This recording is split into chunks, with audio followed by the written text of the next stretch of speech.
It is Friday evening in late spring. You pull into the campground, you unload the truck, and you do the first thing nearly every camper does. You walk down to the creek, you gather up a dozen smooth, round stones, and you stack them in a circle around your fire pit.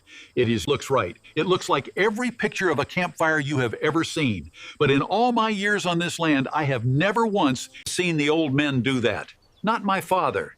Not my uncles, not one of the older farmers who taught me how to make a proper camp. And that is not superstition, and it is not style. There is one specific thing a creek stone does when a fire gets hot enough. Something that stone has been quietly carrying inside it for years. And it once sent a man I camped with to the emergency room with a piece of rock buried in his forearm. Stay with me to the end, because I am going to tell you exactly what happens inside that stone, the temperature where it happens, and what the old ones built around a fire instead. And on the way there, I am going to hand you the practical camping knowledge that was passed down on this farm, packed into the next 12 minutes.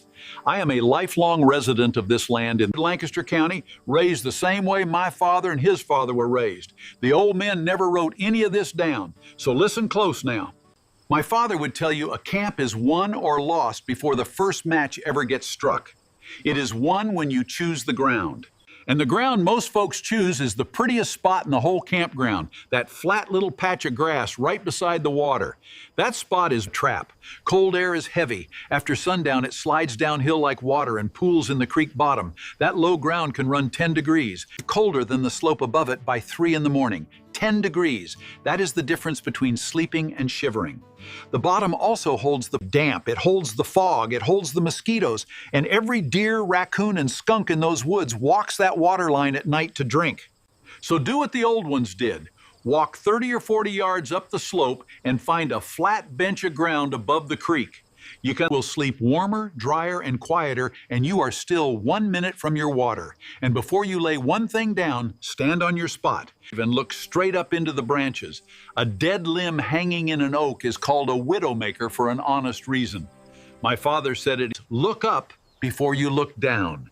Now keep those creek stones sitting in the back of your mind, because we are coming back to them near the end. And I promise you the why is worth the wait. All right, your camp is on high ground. So now we build the fire, and we build it the way the old ones built it, which means smaller than you think. A big roaring bonfire pushes you back 10 feet, cooks your face, frees your back, and eats a whole night's wood in 2 hours. A small fire lets you sit close, and sitting close is the entire secret. The old ones built what some folks call a star fire. You start a small fire in the center, you lay 5 or 6 logs around it flat on the ground, pointed inward like the spokes of a wagon wheel. Only the tips burn. As the tips burn away, you slide each log in toward the center. That is the whole method. One small fire fed slow from the outside, burning maybe half the wood a bonfire eats. With a steady flame you can cook over instead of a blaze you have to fight. My father could keep one going all evening from a stack of wood you could carry in one arm. The fire keeps your front warm, but at 2 in the morning, the fire is not your problem. The ground is. And this is the piece of advice I would give a new camper before any other, because the ground under your bedroll is a thief.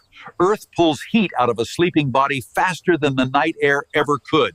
And no blanket on top of you fixes what is being stolen from underneath you. The old ones never slept on bare ground. Before dark, they gathered dry material, dry leaves, dead grass, the boughs off a pine or cedar, and they built a bed at least 4 inches thick. 4 inches after you press it down, not before. Lay your blanket over that and the ground cannot reach you.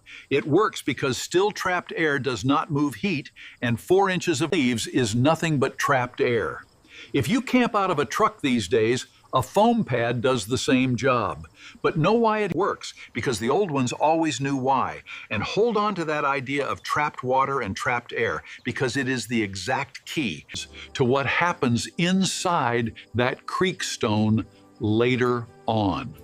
Now let me give you the water rules, because the old ones ran a camp on the creek with more discipline than most kitchens. The rule is simple and it never changes. Drinking water comes from upstream of camp. Washing happens downstream of camp. You dip your drinking water above where you sit, where nothing from your camp has touched it. You wash your pots, your hands, and your patch below camp so everything you rinse away travels off downstream away from your cup. And when you clean fish, you do it well downstream and well away from where you sleep, because the smell of fish guts at midnight will invite every raccoon and worse right into your bed. Same rule for your food. It hangs or it rides in the truck, and it never spends the night beside your head. My uncles drilled that into me before I was 10 years old. Camp clean, sleep quiet. The fire has one more job before you sleep. And this is my favorite thing to show people because it looks like magic and it is nothing but knowledge. The old ones bank the fire. Before you turn in, you let the flames die down until you are looking at a bed of red coals. You rake those coals into a mound in the middle. Then you take your stick and rake the gray ash from around the edges up and over that mound until the coals are buried under a blanket of ash. Ash does not burn and it does not let air through, so the coals underneath cannot race and cannot die. They just sleep the same as you. Come morning, you rake the ash back, and there they sit, glowing orange after 8 or 9 hours. Lean in and blow. Feed them a handful of dry grass, and you have a morning fire with no match and no cold fingers fumbling a lighter.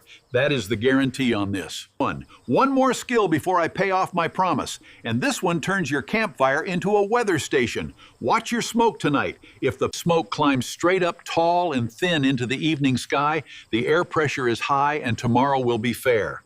If the smoke will not rise, if it flattens out and hangs low and drifts along the ground through the trees, the pressure is falling and there is rain coming, usually day. The old ones read that signal every single evening, and it is the reason a camp got moved or a load got covered in the night before a storm instead of the morning after. The land tells you everything. You just have to know what you're looking at.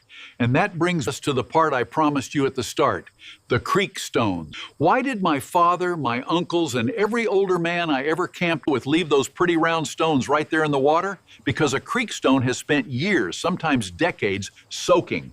Rock like that is not solid the way it looks. It is full of tiny pores, and water has worked its way deep into every one of them. The outside dries in, an afternoon on your fire ring. The inside stays wet.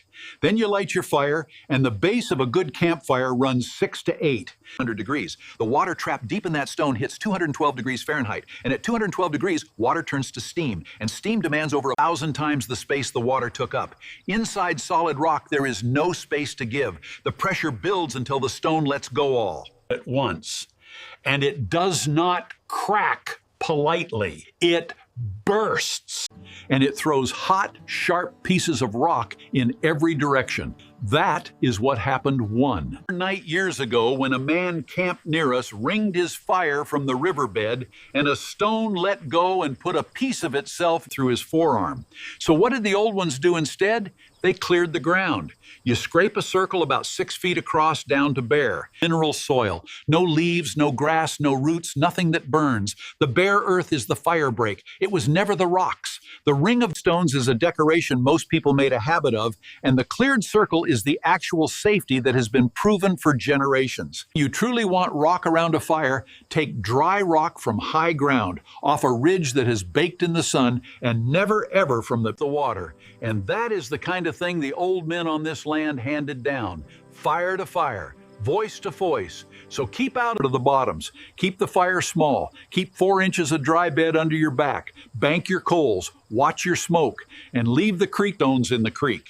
Now tell me in the comments where you usually make camp and whether you've ever used creek stones around a fire. Read every single one.